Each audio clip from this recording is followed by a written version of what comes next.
3 seasons in a row, 3 advancements in a row. Said like an American. To start, well, we don't even have that. Three, stuff, so we don't know three soccer ball league. 3 advancements in a row. I feel like 3 championships, whatever. You're coming up on another season. Yep. Every season gets incrementally harder. Yes. How are you guys feeling? If you were telling me if you do 4 in a row, that's the first club ever. The first club ever in the history of British football. Insane. Yeah.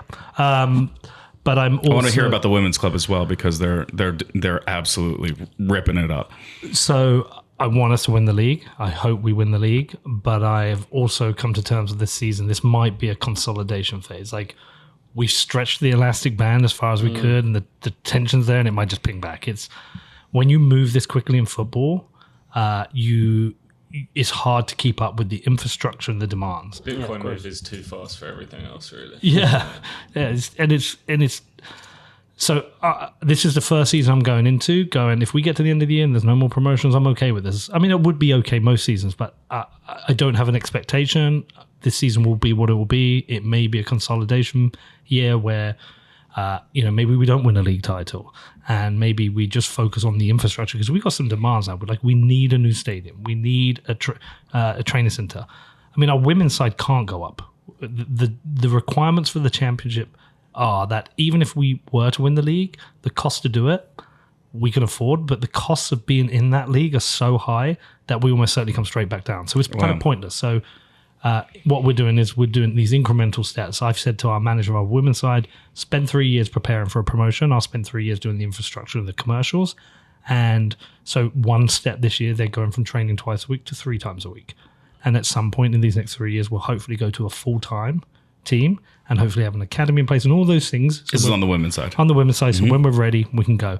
And then on the men's side, every promotion we've had, at the start of the season, you'd pick out 3 teams you think could win that league. You're certainly going to be competing at the top. The first year, it was kind of us, Rugby and Chenux. The second year, it's basically us and MK Irish, really. Last year was pretty much us and Burko, maybe Flackwell. Yeah. This year, I could list you 6 sides straight away who are all going to be up there in the mix because we're in a different kind of zone now. We're long clubs with a long history and good financial backing, and so it's going to be a lot tougher. And so if we consolidate for a year, it's not the worst thing in the world. I'd love to win it. But if we consolidate, when you say consolidate, just for us Americans, stabilize for a year. So allow the infrastructure and the business of the football club to catch up with where we're going. League champion gets promoted, and there's also a playoff. Yeah, so the next 4 go into a playoff. The next 4 go into a playoff. Okay, so we're shooting for top 5. Does the record break only with champion? Only with champion. People have done 4 promotions. Okay, I think have done 4 promotions. I think one club's done 4. No one's done 4 titles in a row.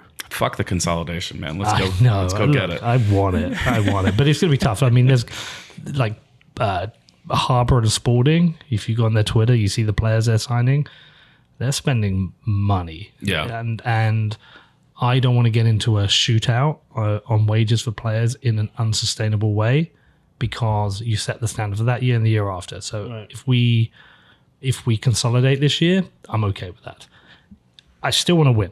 Don't get me wrong. But if we consolidate, I'm okay with it. I know you do. That's awesome. I'm looking forward to getting to some games and bringing the family, hopefully this year. Thank you, brother. And PubKey should be like a Bedford bar, right? So you want to announce this now? A PubKey Bedford? No. I'm saying the fans should come to PubKey. We got to start streaming some more of those games so we can have all these, I mean, I think this has got to be the biggest base, for what league are you in again? Step 3, the 7th tier. The problem is the time of the day. So the 3 p.m. Saturday kickoffs are 10 a.m. here. He keeps arguing about that. I go, I don't care. I'm like, we should get the diehards at 10 a.m. Look, we're certainly showing the night games. You said there were 7 night games? Home games, which we will stream, there'll probably be... Oh, that's right, because other ones get annoyed about the streaming. Yeah, 4 or 5. So okay, we'll let you know. I mean, what would be the biggest game? So we can have a proper party here and like do it. When we play Kettering, whenever that is, that's the one. Kettering, okay. But also, that's the one I would say fly over and come to that game because it's gonna be crazy. Wow, it'd be nuts. Their stadium? Right. How big is their stadium? It's a little bit bigger than ours. They can probably host 2,500. Where is Kettering in relation to Bedford? It's about 40 minutes away, 30 minutes away. They lost in the playoff final this year. North, south, east, west? Okay. I think they're north of us. North, okay. So it's like 2 hours from London.